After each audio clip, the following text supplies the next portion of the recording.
Watch the stair, triple T. Tag two of them with that.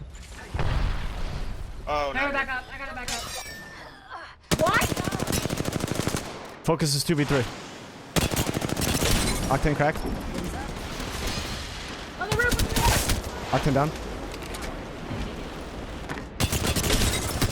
Ash down. Watch the roof. 75 cracked. Yep, I'm flying up.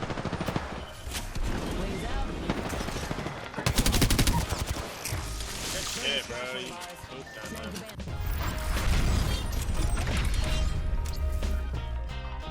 With Apex Legends Season 11 finally here, it's always important to stay on top of your game. So today I'll be showing you 3 tips to improve fast, so be sure to stick around.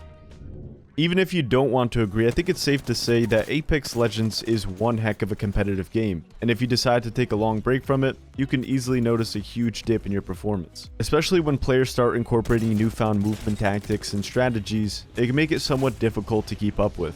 So I have 3 tips to help make you more prepared and level off the playing field. Let's get into the first tip I have, which is to start using the Super Glide movement tech, which was found by Moki Sniper a while ago. Now, even if you're on console, this can still be accomplished, but with a little less efficiency. The idea behind the Super Glide is to jump boost you after climbing a ledge. You might ask, why is this beneficial? Well, it's to help avoid some damage after climbing, since you're so vulnerable and are typically pre-aim. Effectively doing this will throw the enemy's aim off and help you avoid that initial damage. On top of which, you can put you in the upper hand, since the enemy is going to have to reload or weapon swap shortly after. Then you have a chance to get back some damage on that gunfight exchange. I'll give you guys a quick little tutorial on how to do this, but I recommend checking out Moki Sniper's video for an in-depth explanation. Now keep in mind, this can work with any ledge in the game and is very similar to the slide boost when timing a slide at the top of a ledge after climbing. So make your way to any climbable ledge in the firing range to practice.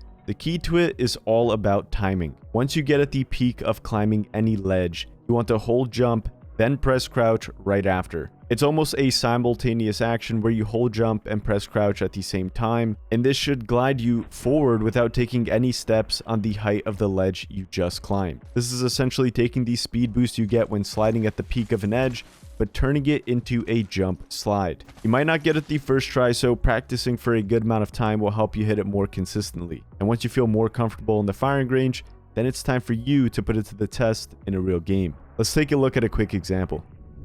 So we're jumping on board with super gliding on ledges and how it can be actually effective during a gunfight, and I cannot stress enough to make sure you practice this in the firing range before you start implementing it into a real game, because if you do mess this up, it can get very ugly for you very quickly. So we are in a duos game, and this Loba decided to TP on the roof, and since I'm Valk, obviously I can just fly up there with ease. But notice how I catch the edge when I'm trying to fly up with Valkyrie. That's because I need to have that climbing animation in order to do this super glide. As soon as I'm at the top of the climbing animation, I hold jump, press crouch, and I actually boost forward into this enemy. Number 1, throwing their aim off, and number 2, I can actually get shots while in air instead of me having to wait till I hit the ground to start firing back. So I decide to immediately shoot while I'm in the air. I have these close range hipfire shots connecting, and boom, I get the better of the exchange even though they were pre-aiming me. This is the benefit to the super glide and is very effective.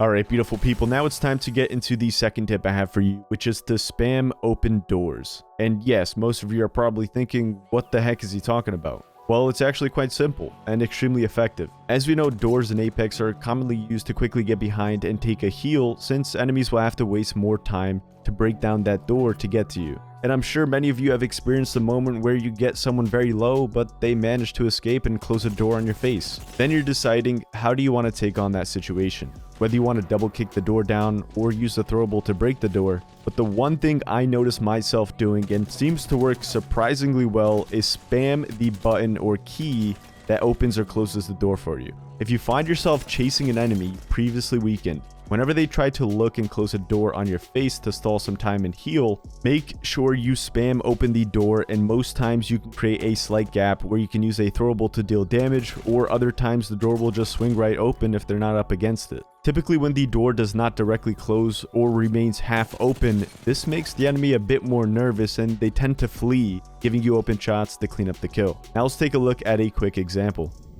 Alright guys, here we go. We're jumping on an example of spam opening doors and why it can be so effective, and I have a beautiful example for you guys to witness here. But first, let's go ahead and break down the whole gunfight situation. So I just came out of a 1v2 and I was full healing, ended up getting third-partied, and my teammate is actually on the scene. He is unfortunately going to go down, making it into a 1v2 situation. Now, since I was full health, I decided to peek where they are. Didn't quite get the damage I wanted to, so I have to back off and heal here.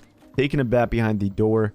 Notice it's getting breaking down, so I'm going to quickly fire up with Valk, reposition, look for some more angles here. And again, since I'm full health, I'm looking to engage and do some more damage. And I still can't quite get the damage that I'm looking for. End up closing the gap at the Eva and hit some beautiful shots in the Octane, knock him, get some decent damage off Horizon as well. So now I put it in a 1v1 situation. My health is looking pretty good, and I'm chasing this Horizon. So this is going to be a perfect example of how spam opening a door when someone's running away from you or trying to close the door in your face can work out in your favor. And you actually have more range than you think on where you can access the door. So as soon as you start looking towards that door, start spamming that button, and you're going to be able to actually open it when they're trying to close it. And that's exactly what happened here. She didn't have it fully closed. I was able to spam open it and walk right past the door and cleaned her up. Just make sure you keep this in mind and try incorporating it in your gameplay, and you're going to find some great success.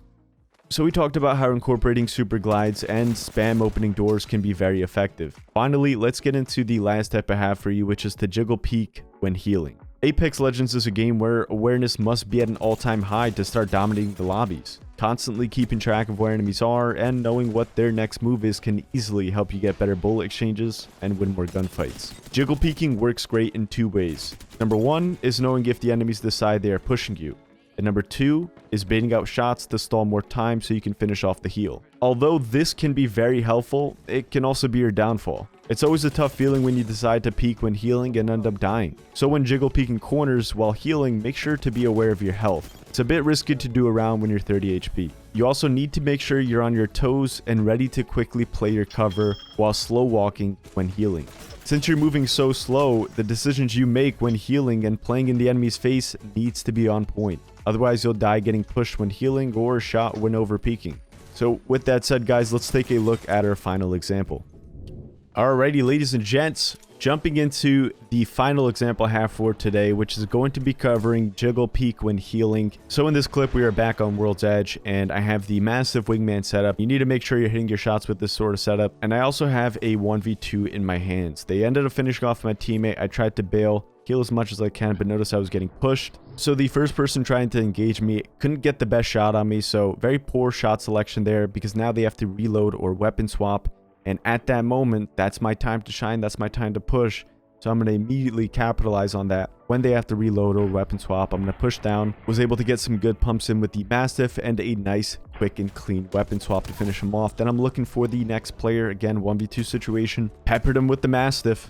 And then I decide to take a bat in front of his face, jiggle peeking when I'm healing. You're going to notice here how I'm playing this sort of left and right cover, and I'm sort of swinging side to side very quickly around that cover. Number one, that's going to keep me on my toes. If he's coming from one way, I'm going to be prepared to move the other way. If he's coming from the right side, let's say, then I'll be prepared to move to the left side. It keeps my fingers warm on the sticks. It keeps me in motion, and I feel like my reaction time is a bit higher when I'm doing that, especially when you're slow walking while a heal is in your hand. Can't make any errors, and you need to be on top of things. So not only I'm baiting out shots, and what that means is they're looking to just stand there and shoot you, so they're not going to push you. It resists a push when you're sort of jiggle peeking like this.